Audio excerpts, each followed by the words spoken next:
Welcome to another episode of the My Two Bits Gators Football Podcast. I am one of your hosts, Ben, joined as always by your other host, Mr. Randy. Randy, Florida basketball is live for the 2025 season. How are we feeling, my friend? We're feeling good, man. We're feeling really good.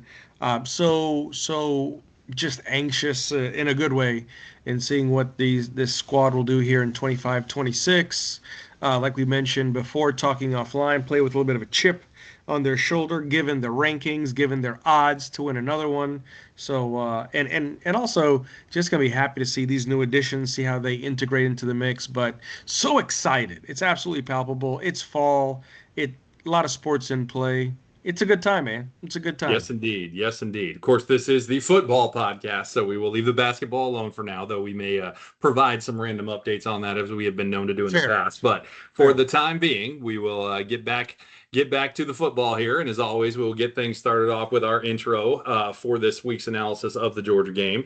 They will start with our mission, our accuracy disclaimer, our vision, and our agenda. And for tonight, that of course means our mission is to provide factual analysis of all things Florida Gator football. Our accuracy disclaimer is that our information will be accurate to the best of our possible ability. We will cite our sources whenever we use them, and all statistical data either comes from ESPN or stats.ncaa.org, and recruiting data comes from on3.com. Our vision, as always, is to have unfiltered conversation around the product on the field, as well as recruiting and overall coaching decisions. Our analysis will be based on review of film, and while we will express opinion, that opinion should always be based in some form of fact. We will also evaluate strategy and tactics and discuss our observation of player personnel decisions as well as on the field execution.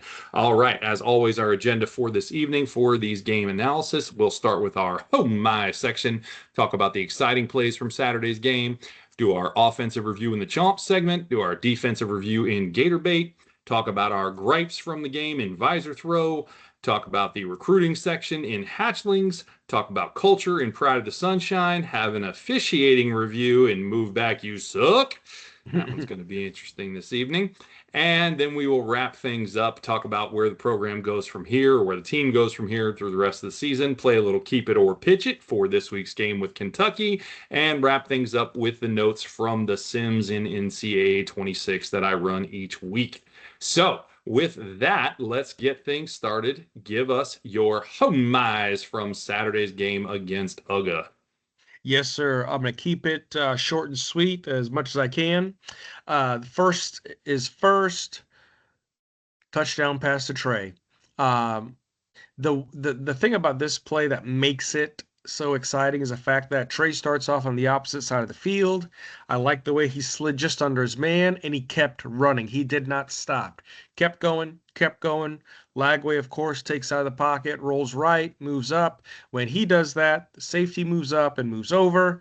And then after the scramble, great awareness by Trey just to find that little pocket where he had, 7 yards on one side, 10, 11 yards on the other side, made a great catch, a few yards in for a nice 40-yard catch and touchdown.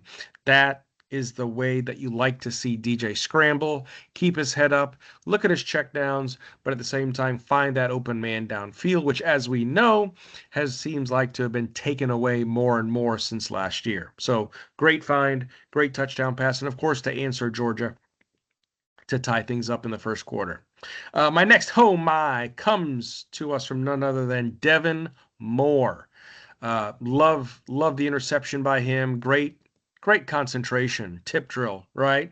Secures the ball, right place, right time, focused for the takeaway, and not to mention he got 6 or 7 yards out of it coming back, and that was very important because that gave us the opportunity to take the lead in a big way. We were hoping for six, obviously, but that did set up Smack's field goal, which gave UF. I'm not sure if you know this, B. That gave us our first lead out of the first quarter in this series, in this rivalry game, since 2016.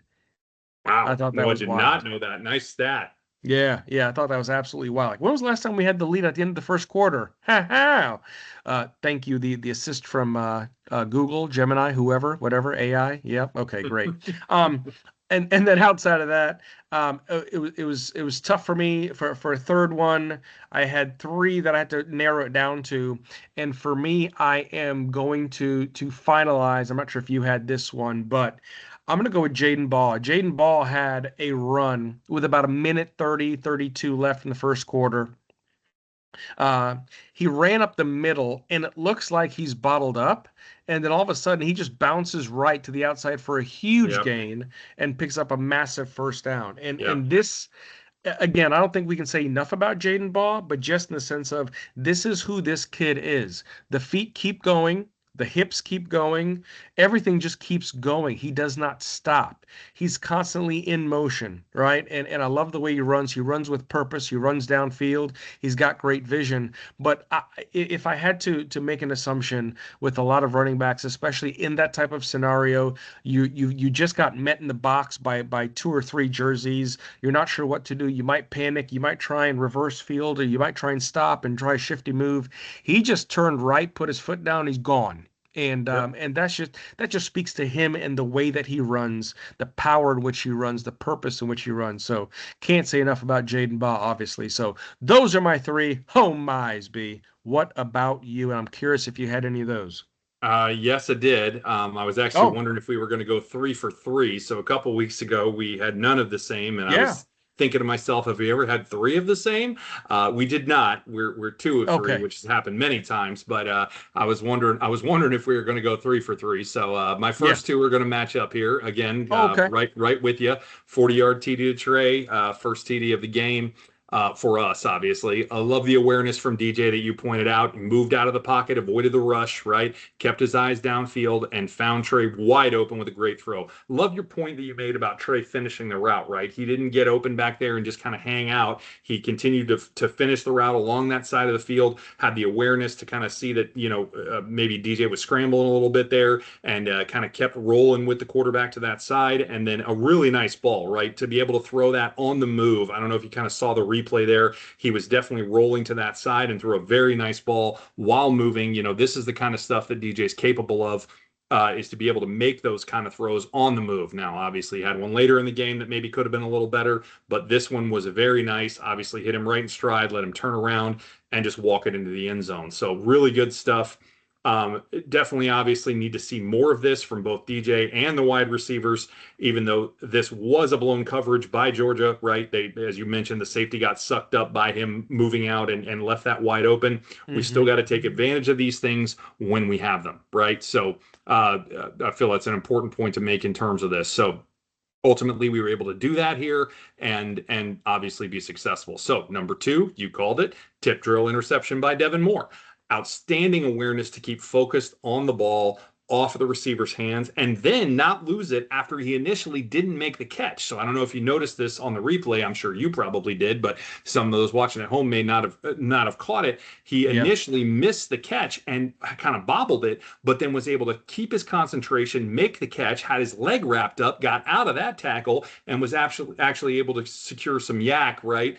Yards after the catch there in getting back downfield. So Yep. here's Devin, comes back from the injury he sustained against Mississippi State. Not something he's always been able to do. Is able to stay healthy on the field of death at Everbank Stadium, right?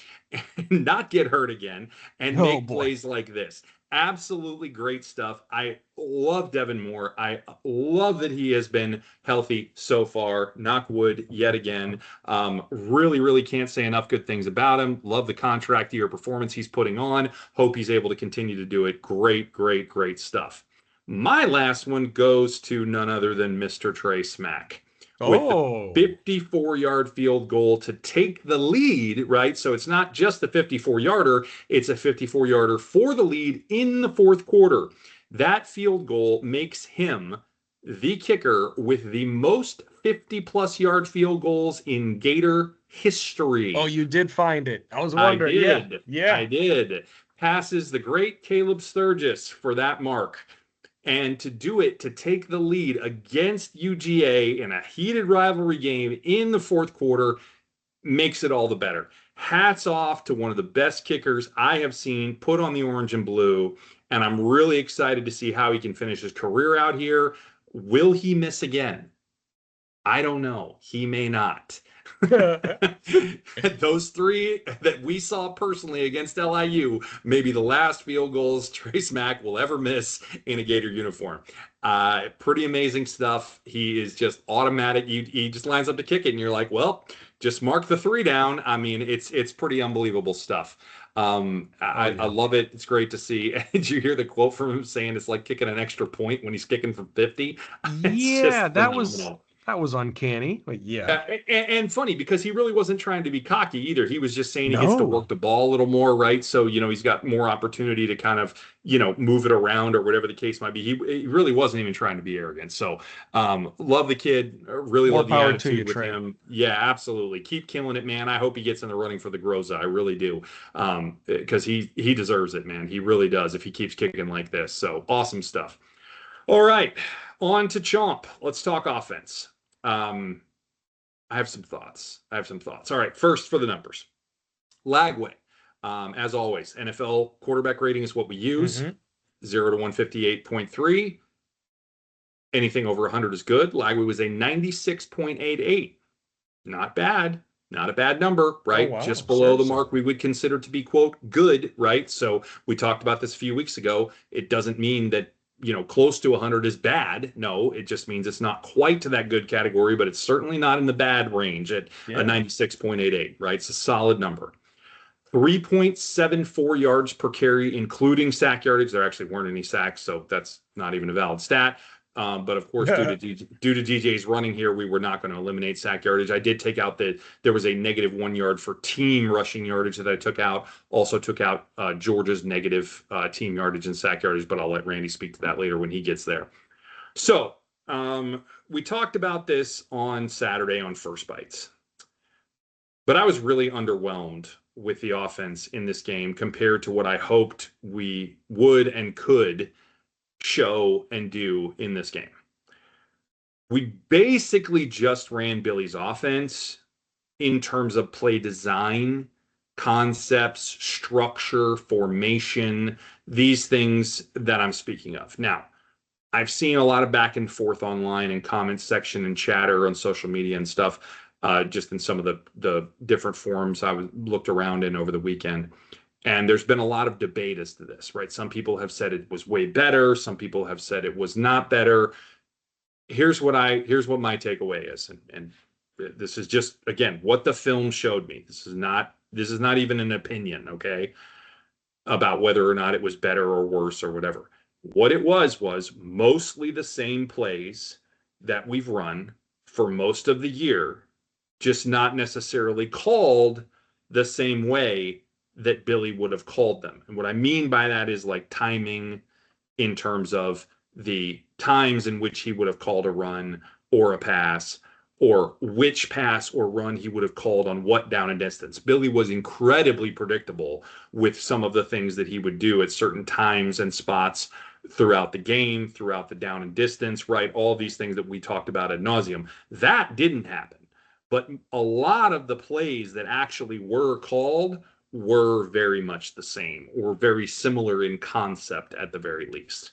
So, as I mentioned, while I'll give O'Hara that he kept Georgia guessing when it came to what he would call, ultimately, or excuse me, when he would call what, ultimately what he was calling was mostly the same things we've been calling for 3.5 years.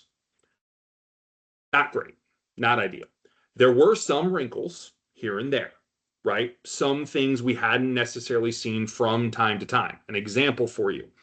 I don't remember, at least not often seeing, if ever, quite frankly, the deep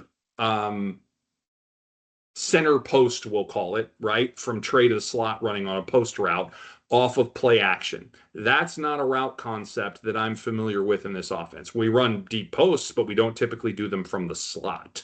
We usually do them from the X or the Y, meaning, or excuse me, the Y or the Z, meaning the outside receiver positions if we're going to run a deep post. We don't typically run it from the X, which is the slot receiver position, right?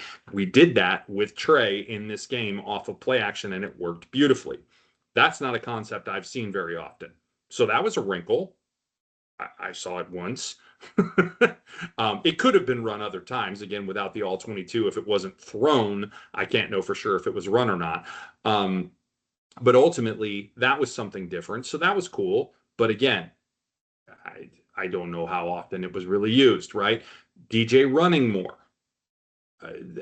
Okay, that was good, I guess, to mix it up. I talked about how I thought one of them was very significant, and I do think it was very significant in terms of putting that on film and seeing that as being a threat. However, we might have overused it a little bit.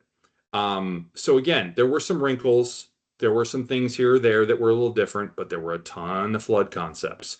There were a ton of deeps with a drag underneath, right? There was a lot of still 11 and 12 personnel, pretty much exclusively 11 and 12 personnel.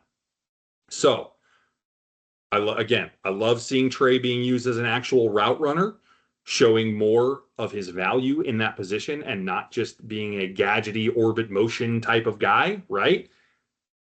But I would like to see how we could potentially leverage him and VB3 once he comes back, assuming he comes back soon, hopefully, fingers crossed, knock wood, all that good stuff. Especially now that Dallas is, of course, out for the season. If you didn't know, sorry if I just broke your heart, but Dallas Wilson is done for the year. Yeah. So these are things that I would like to see what we can do with, how we can integrate more, what other wrinkles, and hopefully just more concepts in general we can put in. So as I did mention, we did do some things that worked, but DJ also missed some of those opportunities, particularly in the passing game. And I would like to see him get more of those opportunities by having some more creativity and leveraging more of the talent that we have on this roster. We have the ability to do this. We have the capability to do this. Again, it doesn't require, some ridiculous amount of planning or restructuring to do stuff like that. It just doesn't. Again, I told you we saw something that I don't remember really ever having seen in this offense on Saturday. If they can put that in, they can put other things in. It's just not that hard. I'll leave it at that. What you got for offense, bud? Couple of great things said there, and it's funny. I've talked to a lot of people, well, a decent amount of people from Saturday, and I think the resounding statement is, "Huh, okay," and that's why I think, without being overly critical, the underwhelming to say we were underwhelmed, that's not really far off, right? Yeah. The main thing for me is what was tough to see is I felt like the energy was decent. I felt like the energy Yep. was good. Mm-hmm. I love seeing Billy G on the sideline, clapping, pumping his Yep. fists, all that stuff, right? Yep. When the guys came over to the sideline, the pats, the high fives, just the constant encouragement. But for whatever reason, I did not see. I mean, it was there, yes, but B, I just didn't see enough of it. Yep. Um, I think I may have shared with you, like, if you've got to try to get hyped up for this game and this rivalry, then Yeah. like what are you even doing? Yep. Right? What are Agreed. we doing? So again, and 96.88, not terrible, right? No, not at 3.74 all. yards per carry. Right? Eh, Low, eh. lower than we'd like, right? By about 2 yards or 1.8 yards, whatever. But no sacks. I'll take that. Um, the thing that was really tough, we were tied 10-10 at halftime. And when you Shouldn't have look been, but at yes, we were. shouldn't exactly should not have been, right? When you We'll look get at to the way that. that We'll get to that later. yeah, that second half ended, we had several opportunities, and especially coming out of the lead in the first quarter, 10-7. And here's the thing. You score 0 in the second, you score Yeah. 7 in the third, you score 0 in the fourth. Well, And no, three in the fourth. Three in the I fourth. apologize, 3. So Yeah. you look at that, and from a rhythm standpoint, for whatever reason, B, we could not get into a consistent rhythm. Okay, let me take a little quote from Billy's book here. Stacking plays, Yeah. right? If we just stacked, we couldn't stack a lot of plays, couldn't find that rhythm. Okay, Definitely and not in the second. The second was rough. the second was rough, but and here's the odd thing too, B. We ran 22 plays in the first half. Yeah. Okay, which is wild to me. 22 Yeah. plays in the first half because overall we ran 56 plays. I And I had was like, 50. I had 59. 59. Okay. Maybe we had a garbage time play here or there. Maybe there was a who knows what. North of 50, north of 55. How about that? Yeah, So whatever, that's what was whatever. tough These there, these these these differentiations and stats. Anyway, moving on. you think. So that was tough there. The other thing is the lack of success on third down. Oh my Yeah. word. Once Right? again. 2 of 11? Really? Yeah. Yep. Really? And then to have to go for it on fourth down. Now, arguably, it was the right call to go for it, but to go for it, and again, the play call that was run, my word, Yeah. compared to something creative like, hey, let's overload one side, and how about a counter? Or how about a shifty design where it looks like we're going to run right here, but then we pull somebody out of the backfield and we go this way. We go to the outside because clearly up the middle was not working. Anyways, I digress. Underwhelmed, B, I think is a really good way to put it. 16 first downs, serviceable. 115 net rushing yards, eh. Passing yards, 166, Yeah, it's rough. right? 166 with a 62.5% completion percentage. Holy smokes, man. Right? I was happy about procedural penalties and the fact that we had very little. Because I'm telling you, B, I thought we would have had more than 5 penalties for 50 yards, especially on the offensive side of the football. Really thought there Yeah. was going to be more. There were Yep. not. Very interesting. TOP, Georgia UGA beat us 32-25 to 27-35. Our second lowest TOP output of the season. Yep. Was not a fan of that.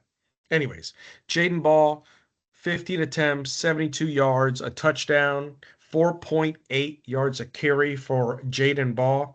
And of course, Trey Wilson showed up in a big, big way. 9 receptions, 121 yards. And of course, his long was that 40-yard catch for the touchdown. Outside of that, J. Michael Sturdivant had 21 yards because another major one got was questionably called away. But either way, and then Jaden had a 17-yard pass pitch and catch there. So the thing about the offense that's tough is we had a lot of great things going, but just could not build momentum, could not stack plays, couldn't find rhythm. And the other thing, the last thing I'm going to say is, again, in this rivalry, I thought that DJ was going to come out on fire, like a Denzel and Man on Fire. I thought he was going to come out because he had a lot to prove from last year. This was the game where Everbank, the field, the turf, whatever, the hamstring, and I felt like he was going to come out and just set this game on fire. And for whatever reason, besides some of the great throws that we saw him make, besides the pass to Trey, besides the other pass that he had under pressure to J. Michael Sturdivant, he just, for whatever reason, did not leave his mark on this game. He did not play up to what I thought he could play to. Constantly looking at his eyes, it's that look of uncertainty. It's that look of confusion, not that look of intensity and drive. And I don't care what you put in front of me. I'm going to march down the field. I'm going to make you pay. For whatever reason, DJ is not DJ. If whatever it is, if it's going on between the ears, is he not healthy? He says he's healthy. Not sure, but for whatever reason, and that's why I'm not sure if you agree with this or not, B, a lot of people are calling for getting Trammell a snap or two or three to see what he does, because at the end of the day, DJ is not, for whatever reason, not what he was. And I think that is also aiding, not just the playbook, but aiding in some of the sputtering and the stalling that the offense has. And I'll leave that there. Yeah, I don't agree with it. I don't think that unless he's truly unhealthy, that should be the call. I don't think his play has warranted anything that would call for that at this point. Is it what we thought it would be or wanted it to be? No, but it hasn't been anything that I think calls for the backup to come in. I don't think it's been, poor or anything that's bad enough to call for that. And again, I think it's been a result of health. I think he hasn't been 100% healthy. I think maybe we're getting there though. And I alluded to that in a conversation with you that we had offline. And we'll discuss that further at some point, but not right now. So anyway, let's move on. Let's get into the defense. Let's talk Gator bait. Where are we at? What do you got thoughts for us on defense wise? All right. So Gator bait. Let's start off with the good old QBR, as you like to, for Mr. Gunner Stockton, 100.22 QBR. So more Interesting. than serviceable. More than serviceable. 3.78 yards per carry and allowed, and that does include the sack yardage. You know, it's funny, B. I was thinking he went 20 of 29. That's about 68 and change percent, 69%, 223 yards. So I'm looking at the 2 touchdowns, 1 INT. So he had a couple of long plays in there. I thought that INT would have really graded him down on the Q bar a little bit more than it did, but I guess because the higher completion percentage, maybe that's why he stuck around 100. Yeah, But and either maybe a way, little more yards per attempt, perhaps is factoring in hmm there a little more, right? But yeah, I just found it interesting how similar the numbers were across the board here, right? Almost the same quarterback yeah, rating, almost the same yards per carry. Very, very, very similar numbers for both teams here. Probably as similar as we've ever seen it right. from one side to the other in the same game. I don't know that I can ever remember a game where these numbers were so close. No, I mean 96.88 compared to 100.22. That's very uncanny. And 374 to 378. I mean, Yes, virtually identical on the yards per carry. exactly. So, either way, so Georgia obviously was able to do some things well. They found creases, they found holes, they found gaps, and more importantly, they got the balls to their playmaker, right? So Zachariah Branch, for whatever reason, why we did not have someone on him or 2 or 3 yards off of him at all times, I don't know. But he went for 10 receptions, 112 yards with a long of 42 yards. Oddly enough, he did not have a touchdown. Dylan Bell and Noah Thomas obviously had the 2 touchdowns there. So we Yep. kept him out of the end zone, but we definitely did not keep him from racking up a ton of yardage. So that was what it Yep. was. Chauncey Bowens, great runner. I mean, I thought Nate Frazier was going to get the majority of the carries in this game, and he did. But obviously, Chauncey was a little bit more effective, a little bit more shifty, especially with that last run, unfortunately, of Yeah. 36 yards that put away the game. So Bowens had 9 carries on 71 yards. Well, he lost a yard, so net 70 yards, a touchdown, 7.8 average, especially obviously that 36-yard run Yeah. did a lot to it. So Yep. again, it's tough, right? Missing bodies back and forth. I know, of course, Devin was back, so that was great to see him. Obviously, the big impact play on the INT. But take a look at the scoring. The first quarter, we allow 7 points. The second quarter, we allow 3 points. The third quarter, seven. The fourth quarter, seven. Not It's bad. not it's not bad. It's more than serviceable. Again, regardless Yep. of, again, we can all agree Georgia is not who Georgia was, but again, it's still Georgia, it's still the fifth team in the nation right now. They still have weapons, right? Yeah, and really, if they've been anything this year, they've been more effective offensively than defensively, right? So really, to Bingo. put that kind of stoppage up is really pretty good. Exactly, especially with what Branch was doing, especially what Bowens was doing, and then you've got Delp, of course, who great tight end that he is. So again, they got 21 first downs, 138 yards rushing, 233 yards passing, 361 yards of offense. We were able to hold them under 400 yards of offense, which that's great in and of itself. So Yeah. hats off to that. A couple of standouts for me, Jordan Castells. Jordan Castell leading the team in total tackles with 11, Yep. 5 solos, 6 assisted. A great game for Jordan, especially when you talk about a sack fumble that he probably should have had that was reviewed. We'll get to that later. But either Uh-huh. way, fantastic. This is probably the best game. I don't know about you, B, the best game I've seen Jordan put together in a hot minute. George Yeah. Gums, welcome back. Wherever you've been, it's glad to have you back. I mentioned him, Saturday night. I think B, you said he was your honorable mention, but Indeed. 9 total tackles, 4 solo, 5 assisted, a big tackle for loss, a big sack.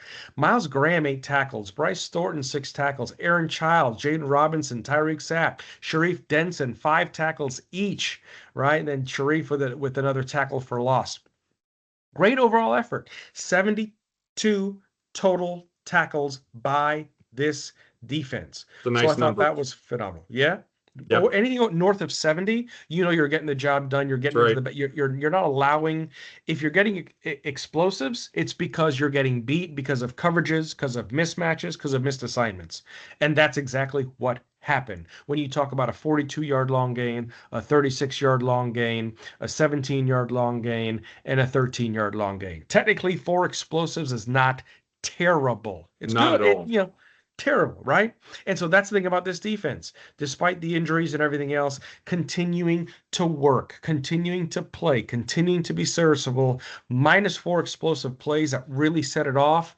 Um, Between Branch and then Bowens, the running back, I felt like the defense did what they had to do to make it a game, to give the offense opportunities. Of course, the offense stuttered. So again, I can't say enough good things about this defense hanging in, because arguably the defense has more key injuries than the offense does. And so Yep. again, another solid, serviceable, more than serviceable game from the defense. B. What do you have? No, for sure. Really nice takeaways there. I like the explosive play call outs, and actually the way we would score explosives there, right? With 15 for rush and 20 for pass. Yeah, We would only have that as 2. So that's really good. This is a yeah, Georgia team that's generated a fair amount of explosives. I don't know the exact number, but they're pretty decent on them. And, we shut it down. I mean, it was really, really good. So, overall, I think very solid game. Once again, very solid, honestly. Only exceptions really being the first drive of both halves, and then unfortunately a couple of key plays down the stretch.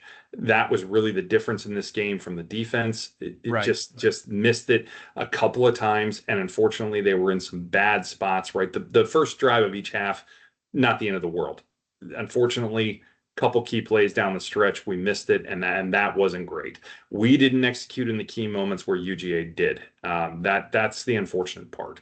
And this is something that I'm frustrated and also a little surprised by, to be honest. This has been the unit that has showed up and showed out all season. So I didn't really see, didn't really have the prediction there that this would be the side of the team that would drop the ball when the game was on the line. If Right. that was going to happen, and you would tell me, okay, pick a side of the ball that's going to drop, the more than once drop the ball, right? When the game's on the line, I wouldn't have said the defense, and they did really about 3 times, and that's pretty unfortunate. Now, once they just flat out got fooled by a good play call, I'll talk about that later. But the other 2 times, it was just execution. Georgia just out executed us. We talked about it a little on Saturday. Hey, hats off for them doing well, but also shame on us for not doing a little better, right? So to transition things to a more positive note, we did do a really great job containing Georgia on the ground. Again, this was a team averaging 190 yards per game. Yeah. 190 yards per game, and we held them to 138. We also got 3 coverage sacks on Gunner. Don't fool yourself. Those were coverage sacks. He had time to throw the football. He couldn't. Nobody was open. And did a fantastic job of limiting his ability to scramble, those rushing lanes, though that pocket contain and staying in your gaps and gap discipline and all that. Oh my goodness, defensive line was on point with that stuff. They did not leave him any windows. I mean, it was perfect, borderline perfect. It was really, really, really good stuff from there. I do have some issues with some of the scheme at places. Why was Miles Graham ever covering Zachariah Branch? Ever. Oof, In right. any circumstance. Ever. Big It was even mismatch. called out by Jordan Rogers right on the broadcast. That's craziness. Now listen, Miles Graham is really, really good, but he can't cover that dude. Like, that's your premier wide receiver on that team. That should have never happened. I mean, and frankly, he still did a serviceable job, but yeah, he got open. Well, no kidding, right? Shocker. Like, Miles Graham's a great athlete, but he's not covering that guy. Like, come No. on, man. So that was ridiculous. And then I'll also call out something on the very first series where we dropped Gums back into coverage on a sim pressure, but we Oh made him yeah. responsible to cover the receiver on the edge, like on the absolute boundary. He can't get back there that fast. I mean, Gums is a heck of an athlete, but nobody from the defensive line, I don't care who you are, is going to be able to get out there to make that cover. And he couldn't, and the ball got over him, and they got a first down. Easy as pie, Mm-hmm. little pitch and catch. Terrible coverage scheme design. Grantham does this sometimes, and it just makes me scratch my head. Like, if the quarterback saw it, which he did, that is an automatic first down. You cannot cover that. There is no way. All you were doing there is trying to confuse the quarterback and hopefully get him, I guess, to make a mistake. But if he identifies it and he, sees what he's supposed to see or what he should see as a quarterback, you are cooked, man. So I don't like defenses that give a window for you to be cooked. That's generally not a good practice. So I'd like us to get away from things like that, right? We've done a couple of those this season. I've called them out when I've seen them. That's another one I saw, and I was like, what are we doing on that play? That should have been a 3-and-out to start the game. Instead, that drive went for a touchdown. It should have Just been, like and to hence point that why, out. you brought up Grantham and not Robert. So I understand Did I say PTSD you Grantham? have. Believe it or not, that I was like, wait a minute, Wow. did he just make a third and Grantham reference? Freudian slip big time there. Wow. That is wild. That is wild. Third Grantham got me. Got me. Ooh, sorry. Sorry, folks. Yeah, that was Roberts. Whoops. My bad. Okay. All good. All right, getting back to some positives. Overall, again, really solid performance from this defense at all three levels. They continue to play so well as a unit, right? Cohesively, all three levels playing together as one. That was something they really preached about last year after the bye week and really started to put into motion. And it has been evident in this defense ever since that first bye last season. They've continued it on into this season. It is fun to watch. It's truly enjoyable for me to watch this defense play. I absolutely love it. Even when, it is it perfect all the time, every series? No, of course not. It's college football defense. Honestly, it's amazing that we're as good as much as we are, to be honest, because you just don't see that often in college. I just thought it True. was really, really great. I'll give some individual call outs real quick. Gums, you mentioned it. We already discussed it on Saturday. But I want to give a little love to Castell, like you did as well, leading the team in tackles and actually coming downhill to make some really solid plays in this game. Not just the blitz Oh for the gosh, sack yeah. fumble, because it was a sack fumble, but he also came downhill and made a couple of great stops in the running game. Did he watch Alfonso Allen's film from last week and learn something? I don't know. Maybe. I'm just saying. He made some great tackles in this game. He And did. then lastly, I will call Jaden Robinson. Really, really good in this one. Had a great hit over the middle on a guy that was a legal hit. Really nice stuff, right? And just some nice coverage plays and some good tackles in the run game as well. Great gap discipline, of course. Linebackers, again, just solid, solid, solid. And it's so good that they are, because Pup Howard has just not been able to play. I Yeah, mean, and man, I hate that, but at the same time, so incredible that we have three other guys that are just as talented. I mean, what a linebacking core. I talk about it every week, but I'm going to keep doing it because they're just so good. next So man up. really, really good Yeah. stuff. All right, moving on.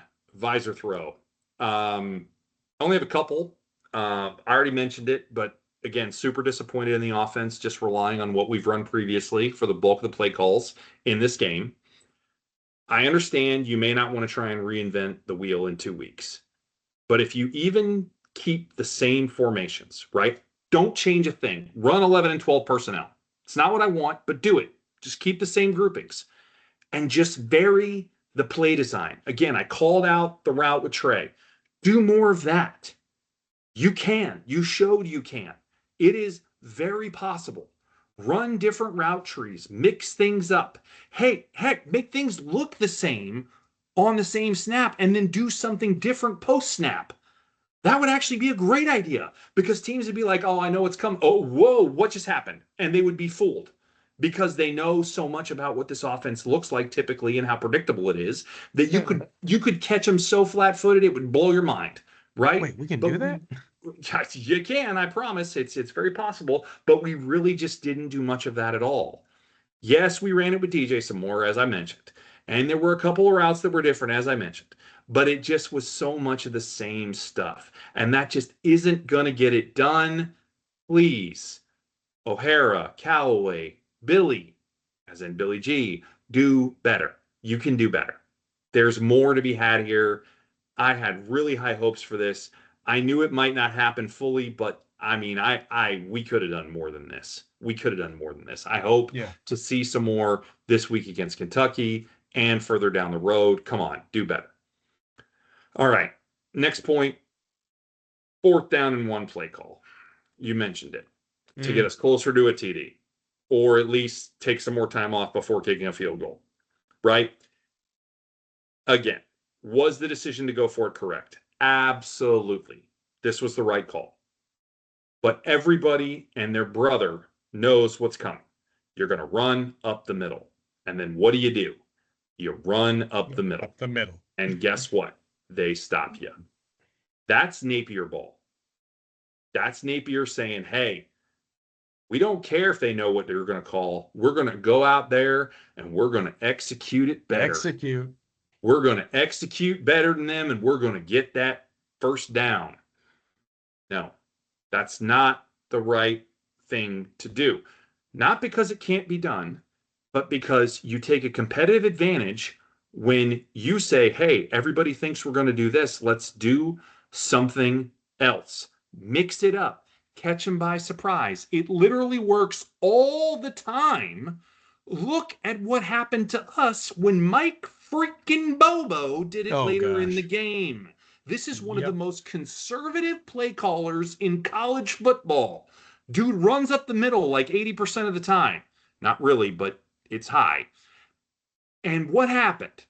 He knew, everybody knew, that it isn't a great idea to run up the middle when the whole stadium knows you're going to run up the middle. And what happened? Leak out the edge. He leaked out the edge, ran a play fake up the middle, and ran out around the corner with Gunnar Stockton. Take a chance, Ryan. Take a chance. Come on, man.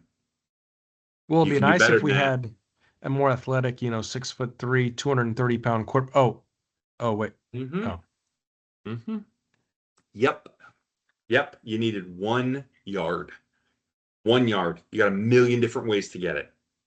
I mean, it just that is the one way that you really shouldn't have tried to, and especially if you are going to run up the middle, doing it that way out of shotgun, it's just not the most effective way to do it. It just isn't. So anyway, that's all I got for Visor Throw, bud. What do you got?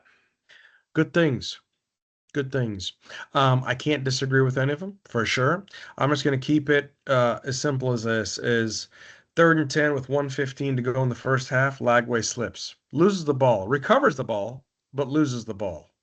Okay, with 1:15 to go, 3rd and 10, he went back that far. I'm not sure if he was looking for a home run, a grand slam, but with 1:15, you have time, you have momentum, get 10 yards, live another down. And again, was it the turf? Was it DJ slipping? Regardless of the fact, it's just tough to see when I feel like sometimes he tries to play hero ball. And at the end of the day, get 10, 11, 12 yards, get 9, get some yak, whatever, just get a first down. So that's the first thing. Second thing, 3:30 left in third quarter. UGA, bad snap, loss of yardage. Okay. Then the next thing you know, we stack that up with another stop. Hey, 3rd and long. Then we stack that up and we get a punt. We get some momentum. This is okay. I like where this is going. Okay, we couldn't score 6. That's fine. Trey sticks in the 54-yard field goal, makes it 20-17 in the 4th. So a 10-7 lead, then a 20-17 lead later on in the 4th. 7:54 left to go in the 4th. Miss it on that 4th and 1. You give the ball back to Georgia. Still up 20-17, and then you have the explosive run by Bowens up the middle for 36 yards for them to take the lead and then never look back. Those are opportunities and I'm glad you said it earlier, but those are opportunities I felt like when the defense needed to come up with a big stop, we were nice and close, complimentary football, whatever you want to call it. There are times where we could really count and say, this is going to be a big play. We're going to hold them to a field goal, but just didn't expect that explosive and did not expect us as in the offense, to falter that much. But to that end, I felt like it was a lot of, and you said it, similar plays, very similar plays, not even disguised, not even with the different route concept, but everything almost to a T similar.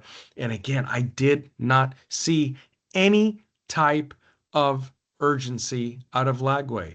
Anytime the camera got close to his helmet and you saw the eyes, I did not see someone who was determined. I did not see someone focused. I saw someone who was just okay, right? I did not see almost the $3 million quarterback with an NIL deal. I did not see someone who's the consensus number one in this class. I did not see all those things. All those things, for whatever reason, I am not seeing it. Maybe because I'm being overly critical, but that's part of what has my visor really dirty because my thing is in a game like this, if you don't come out with as much energy and passion I mean, I tell you what, you saw Trey Wilson at the end of this game. That's how much it should mean. Kid was in tears, had a great performance, laid it all out there. That's what it should be. And for whatever reason, again, decent game, had opportunities, had pockets, but I did not see the fight that I was expecting us to have. Okay, done. Interesting. I think you're being too hard on him on the slipping. That's Everbank, man. Everybody's Sure, slipping. I But got you. I'll give it to you on the other. The other's fair, but tough for me to give anybody a hard time about slipping on that field. Yeah. All right, moving on. Recruiting. No movement as of yet, but I'm hearing more and more noise. Heard a report on Heezy Kent or He's Kent, not sure how to pronounce that first name still. Easy, yeah. Talking about a possible flip. CJ Brana went to OSU for the game this weekend against Penn State. The flips are coming.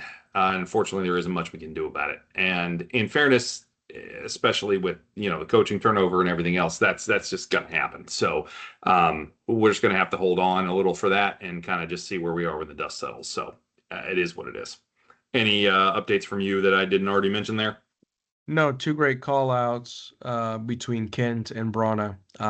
My only hope is that these rules, the rule changes regarding the 5 day window and then the 15-day window, I hope that I hope that they favor us. I hope that, especially with the roster that we do currently have, they're able to reach out to some of these youngins, right? 426 and go, hey, all these things still exist. We might not have the same guy at the helm, but we still do this well. We still do this well. We still have these opportunities. We still have this amount of exposure. You're still playing in the swamp. I really hope those things echo loudly because, again, despite my criticism on how the team played, uh, again, this locker room is still together, B. Right, wrong, or Yeah, it indifferent. It's is. still together. It is, and we'll talk about that here in a second. And just to clarify, those rules are for the transfer portal. They do not affect recruiting. Class can Oh, go I'm sorry. wherever it wants to go. My apologies. No, I no, construed I'm that. not saying you were saying that. I just wanted to make sure that we were clear on it. Yeah. All right, good enough. Moving on. Pride of Sunshine, why don't you lead us off?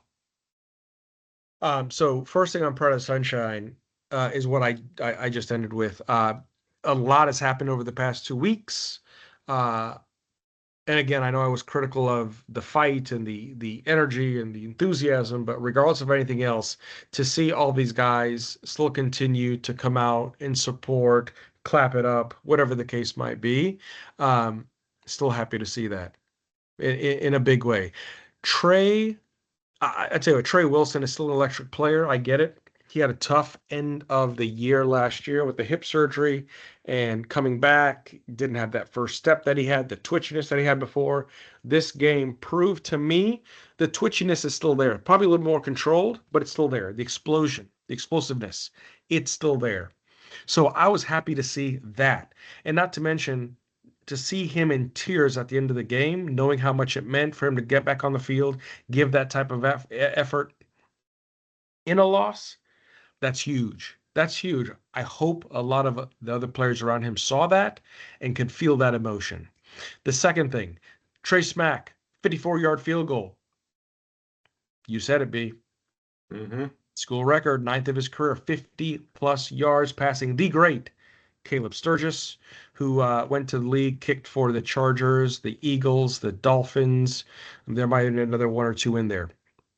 So there's that. So kudos to Trey Smack. I don't know, B. I don't want to jinx him, but it seems like he's not going to miss the rest of the year. We'll see. Third thing, Uga. Their fifth consecutive win in this rivalry. It's their longest run of success over the Gators since, I'm not sure if you saw this, but I they had a did. 6-game win streak from 78 to 83. 78 to 83. That was a Yep. while ago. So, anyways, hopefully we can come back and do something about that. Fourth thing, Billy G, post-game conference. Super proud of the way we bonded together. The guys played extremely hard. They did not have any quit in their DNA. We came in here to win, but we came up short. The Gators expect to win.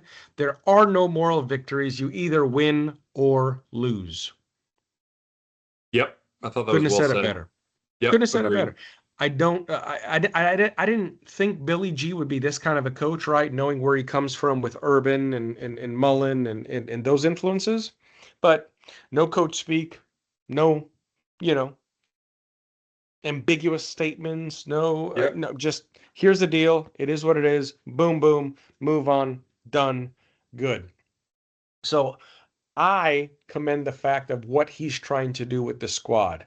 Again, it's going to take a minute to come together on offense. Hopefully, it does not take 2 or 3 or 10 more minutes. Yep. Hopefully, they can get it together here in this week of preparation coming into Kentucky.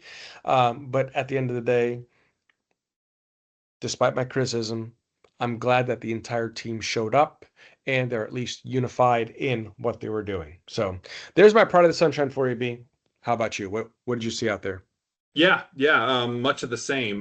We had some questions coming in, not necessarily that we didn't think we knew the answers to, but we had questions, right? Will this team hold together? The way that they have shown that they can through adversity in the past, right? This is a Hmm. different kind of adversity, though. We weren't entirely sure how that would hold up and if they would, kind of retain the brotherhood and the fight and the effort that we've seen from them before. But all signs point to yes, I would say. Team played hard. I didn't see a lack of effort. And I liked that they were still salty on the last snap, having words with Georgia at the end of the game, despite the losing result.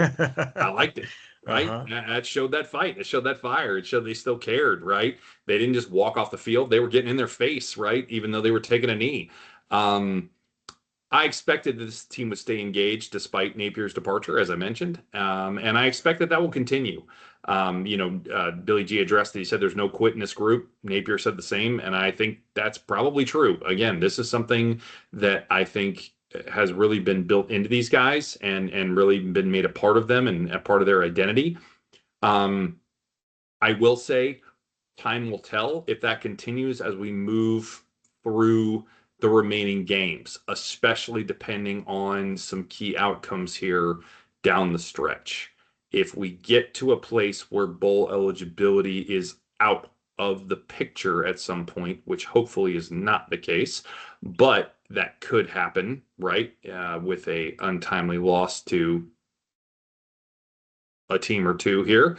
Um, that could very easily become the case. So if that becomes the case before the last game of the season, what do we look like then, right? I don't know. That potentially does throw a wrinkle in, right? So there are some situations that I would still raise question marks about, but for now, I think I feel pretty good about it. So we'll see what happens this week and beyond, but so far so good as far as that part goes. All right, Very good. here we go. Move back. You suck. Boy, did they, as I like to say. Let it begin. Yeah. So I will start by saying I thought most of the calls on the field were fairly decent. There was a nasty hold missed on the first drive on Gums that allowed a first down and subsequently a touchdown. On that first drive as well. Again, not saying the hold would have prevented a touchdown, but that drive went for a touchdown, and it was a bad hold, miss hold call. I mean, bad. He literally got tackled from behind. They later called a hold on Austin Barber later in the game. Interestingly enough, that I'm not sure was a hold, could have been, but if that was a hold, then this was absolutely a hold because what Austin did was the guy was still in front of him.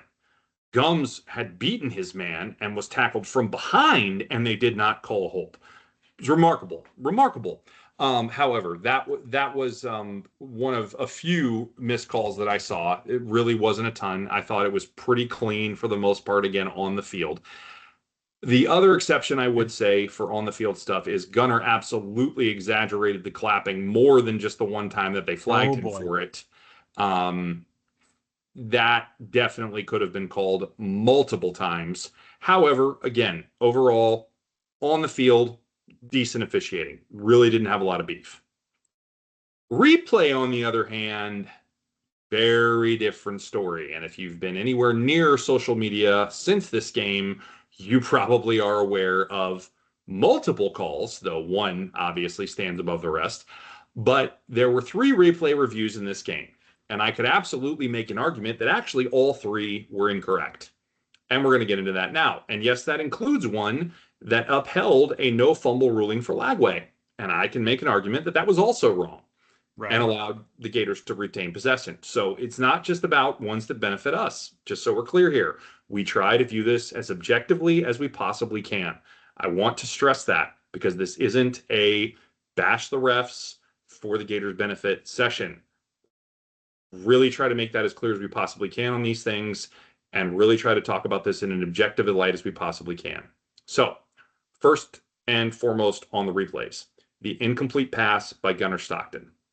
And I put incomplete in quotation marks because this was ruled a fumble. And this was actually possibly the most egregious of the 3 because this is the only one that was overturned to the call on the field. And there's no way there was enough evidence on the replay to overturn this call. Yes, his arm moved forward, but there was no angle shown. Absolutely no angle shown to be able to determine if he lost control of the ball before or after his arm was moving forward or not. It simply was not in any way indisputable and really not even determinable from any angle that I saw. So to use what we had shown anyway, and again, perhaps there are other angles in Birmingham, we would know that if we had transparency. I'll get to that later.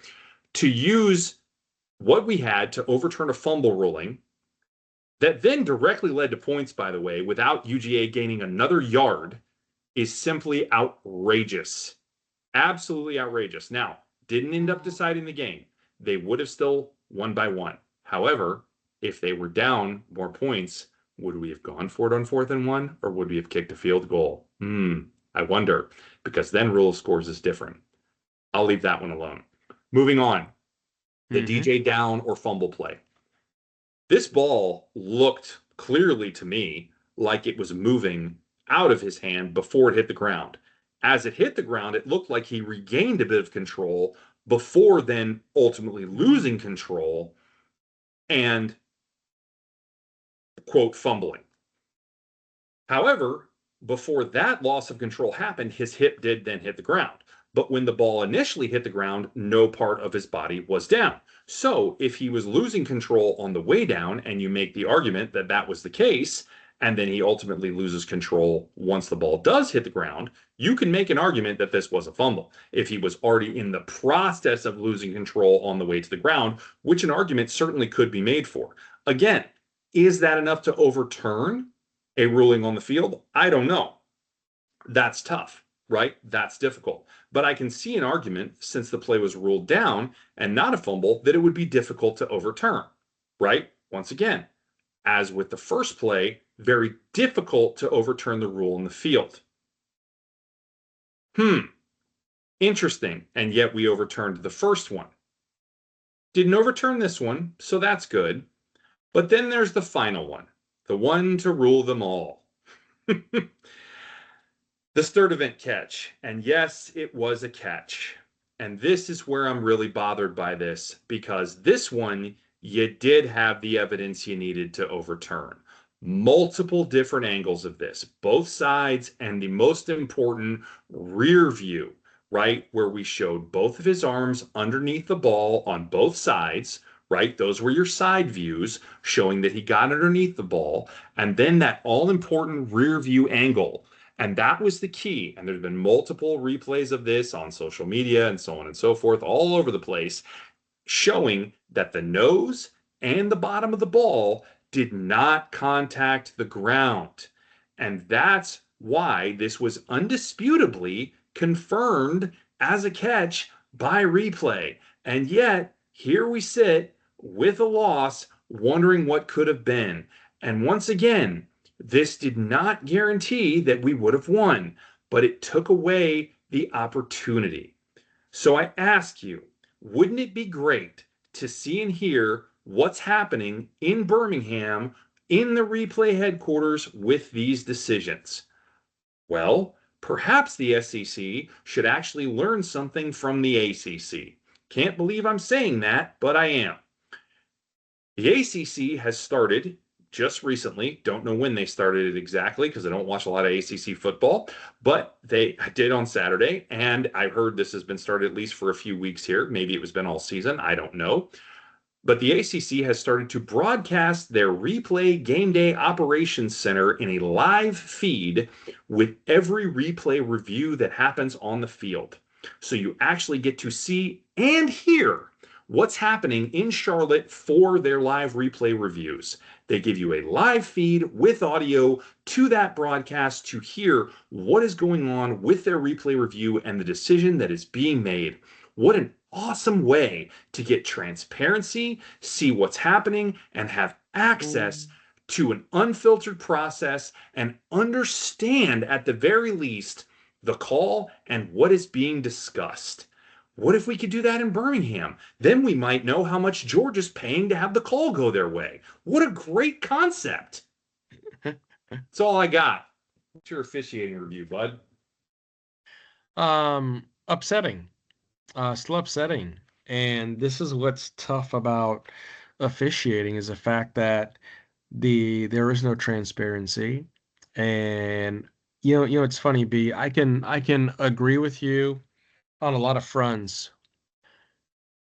And the fact that you can even say and justify those three review plays, I think the thing that I take away from these three review plays, well, at least the first two, is a concept that I like to call firm control. Yep. Let's talk about the term firm control. Yep. The DJ fumble as he's going down, that ball was moving. Did Yeah, he he have did not have firm firm control. control on Absolutely that not. ball as he was heading downward? And again, his hip was in play, arm was in play, the knee was in play, all of those things. Did not have firm control. Ball was moving a good bit. Yep. If you look at the replay on the hit from Castell on Stockton, as Castell hits him and his hand is about to move forward, notice how that ball is not in the same position as he was holding it with fingers on the laces. Yep. That ball was turned because of the impact that Castells had to jostle that ball loose. Therefore, his arm might have been moving forward, but he did not have firm control of that football in his hand.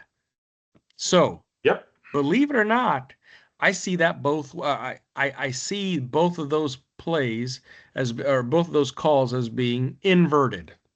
Agreed. So you've got that there, and then the last one, and I think we'll have to chalk this up to Everbank or Shad Khan, but Yeah. allegedly, I'm not sure if you saw this, but allegedly there is 0 cameras at Everbank Field that give you 4K picture. How? No idea. The other thing is I would have hoped that, because again, when you look at overturning a call, it has to be the I word comes into play, indisputable. Yep.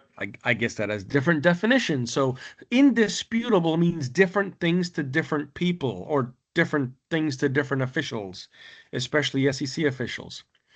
The funny part about, not funny, haha, but the funny part about the Sturdivant call is I felt like if they would have ruled it a catch, it would have been tough to overturn. But the fact that it was ruled incomplete, they went to video review, and for whatever reason, they could not determine if it was his ground, the ground, or his forearm that caused the ball to pop up.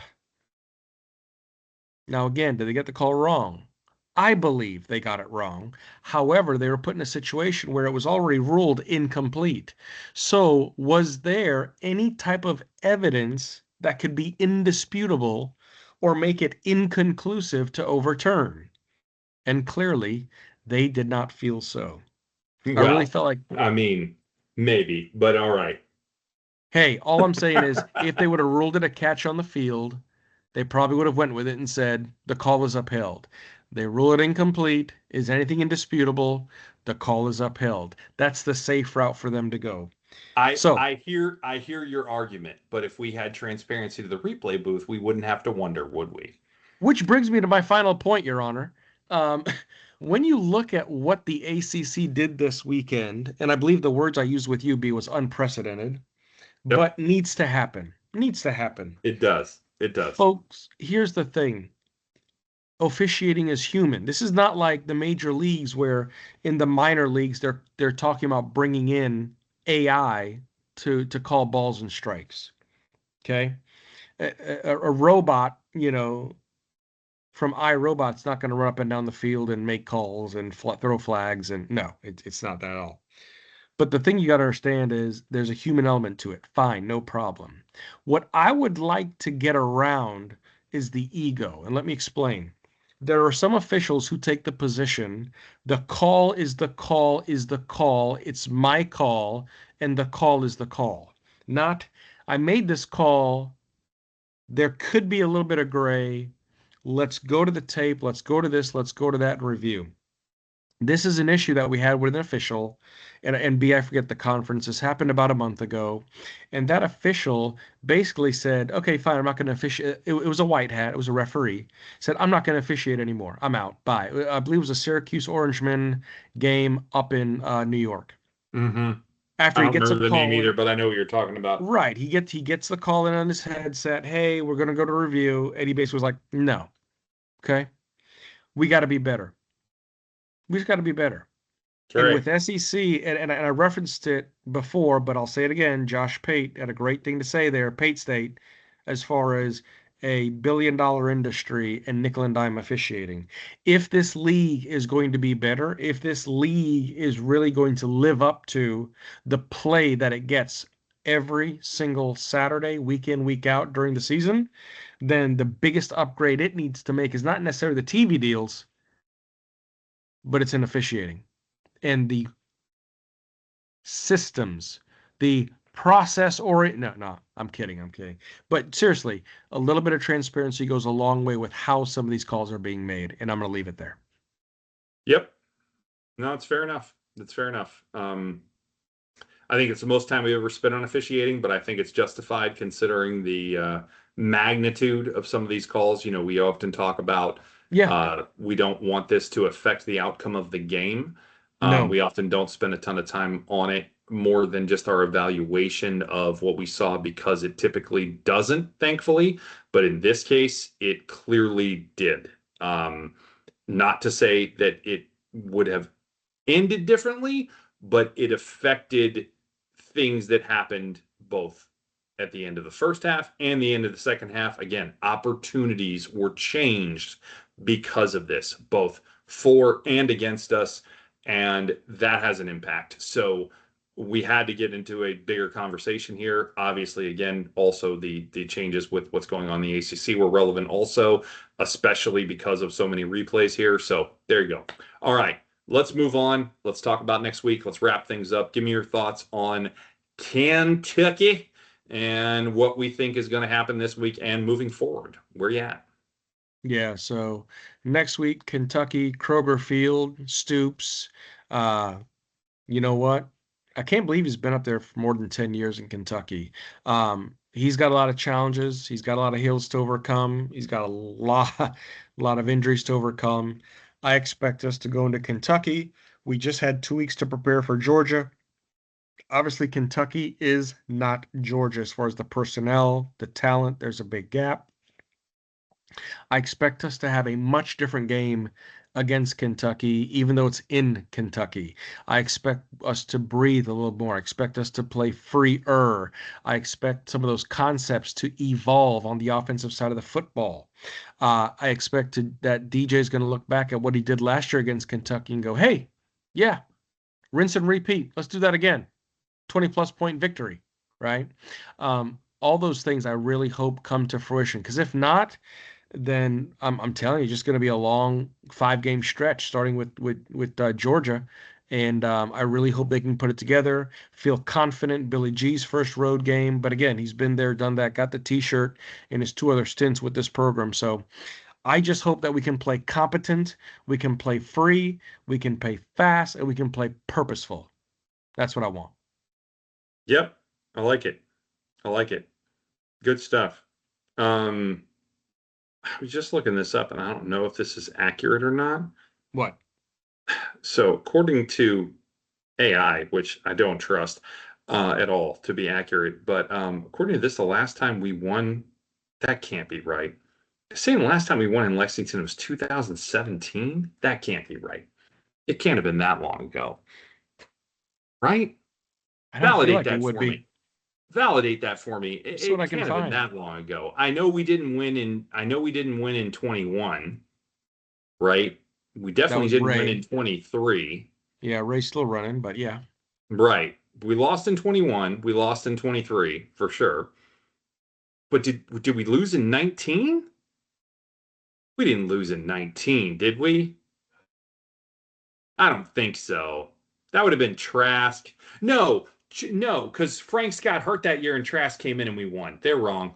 We won in 19. So it's still 2019 though. It's been 6 years since we won in Lexington. Granted, we only play every other year, but still, it's been 6 years. So, yeah, that's correct. We did. Franks got hurt in that game. Trask came in. We came back and won. I can pull that from memory. I don't need AI. So this will be an interesting game. Do we see more effort and hustle from this team? Do they continue to play for the patch, as has been discussed, and for bowl eligibility this season? Or did this loss take something out of them?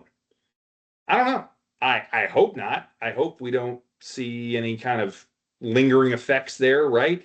In that regard, I think we're going to have to wait and see a little bit, but I expect them, as I said, to still continue to fight. They still got more than a chance at bowl eligibility. I think it's absolutely possible that they continue to go for that and fight for that and just play for each other as they've continued to do. But I'm also hopeful that we see a little more from both the play calling side and from Lagway here in terms of taking advantage of potential opportunities, right? So that's kind of what I'm looking forward to this week and really moving forward in general, right? I think that's the theme that I'm looking for is do we continue to expand on opportunities with the play calling, with taking advantage of the athletes that we have on the field, right? From an offensive scheme standpoint. And Yeah. does DJ continue to hopefully continue to get healthier, if not healthy, and improve his play? I'll take a moment to talk about this just briefly. I made the call out about the run being a significant play because of game planning and scheme and everything else, but there's one more element to that I didn't mention on Saturday. That's the first time I've seen DJ run like he ran last year before he got hurt since he got hurt. Uh-huh. I haven't seen him run like that this year at all. Every run he's had this year, including in this game up until that run, he has looked tentative. He has looked hesitant. He has looked, frankly, a bit slow. He didn't look any of those things on that run. And each subsequent run that he had in this game, there were 2 or 3 more, he didn't look that way either. He finally started to look like a player that was actually trusting himself to run the ball. Does that affect other things as well? Does that make his first step in his drop back quicker? Does that make his ability to evade the pocket and scramble and move around better, quicker? Is he finally trusting whatever has been bothering him with his leg, calf, hamstring, combination of both, whatever it's been? Is that finally better? I don't know, but it's something we should be keeping an eye on for sure. I Yeah. suspect that it's possible because there was truly a difference in that run. I didn't call it out on Saturday because it was a bit much to get into on our, rapid reaction trying to be brief pod. But I do think that there is something to that potentially that I will definitely be keeping an eye out for here moving forward. Because if that hesitancy in his running, in his first step dropping back, in his timing, in his footwork, even that has been off because of timing, if all of those things get better because he trusts his legs more, and as he said after the game, feels like they are actually underneath him now, could that make a difference? I don't know. We hope so. We'll see. We hope so for sure. All right. With that, keep it or pitch it time. Man, you are just on fire. 3-0 again for the Wow. second week in a row. I Wow. went 2-1. I'm trying them out a comeback, and I just can't. I am now 10-14. You are 15-9. Whew. Smoking it. Absolutely smoking it this season. Very well done. Very well done. So Thank just to you. recap, absolutely. Just to recap last week, UGA ranked 32 in the nation at 19.57 points per game allowed. Florida will break the streak of not scoring more than 20 against the Bulldogs. Nope. In the past 4 years and put up at least 27. I kept it. You pitched it. That was our difference. Obviously, you were wrong. I was right. Or, excuse me, I was wrong. You were right. Yeah. Number 2, UF ranked 33 in rushing defense at 117.7 yards per game allowed, while UGA ranked tied 37th in the nation at 190.6. Gators defense will hold the line and keep the Dogs to under 150. We both kept it. We were both right.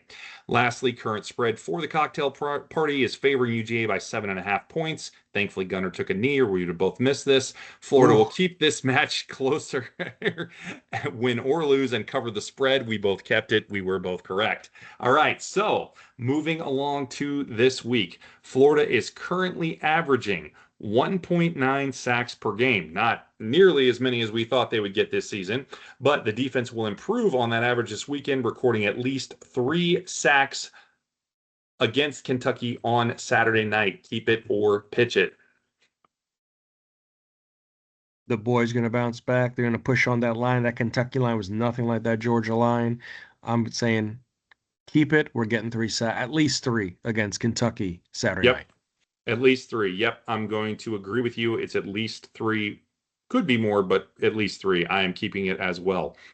I'm just going to start agreeing with whatever you say because apparently you don't miss. It's my only way to come back. I won't come back, but at least I'll get picks right. All right, number 2. DJ had his most prolific SEC passing game in his career, actually, last season against Kentucky. 279 yards was the number. Now that he is feeling healthier, according to him, and did look it in the second half, this weekend he will have a get-right game. Not a bounce back, but a get-right game for him, and will pass for over 270 yards at Kroger Field against the Wildcats. Keep it or pitch it. Yeah, I'd like to say he's going to get there and get in his fields and go, you know what? Hey, I remember doing this on this lovely striped field with the dark grass and light grass and Kroger stores and just bluegrass. And yeah, no, as much as I want to keep it be, I'm going to pitch it. I knew you were going to pitch it. I am keeping it. I think he does Whoa! do it. Yeah, I think he does do it. I think the way this team has played historically against us and really just in general sets up well from a scheme standpoint. They play a lot of static zone. I think that fits DJ's eye well. I think almost regardless of play calling, even though I hope it's better in terms of play design, I should say, not play calling, play design. I think we can do some things that will set up well against this, and I think he is able to hit a big number here. So I am going to keep it. All right. Last but not least, Florida's defense currently ranks 32nd in the country. This is really what we wanted. It's so sad that our offense cannot produce because this is what we wanted defensively. Yeah. 32nd in the country in points allowed at 20.5. The defense will turn up the heat in Lexington on Saturday and hold Kentucky to under 17 points. Not 17 or under 17. Mm. Keep it or pitch it.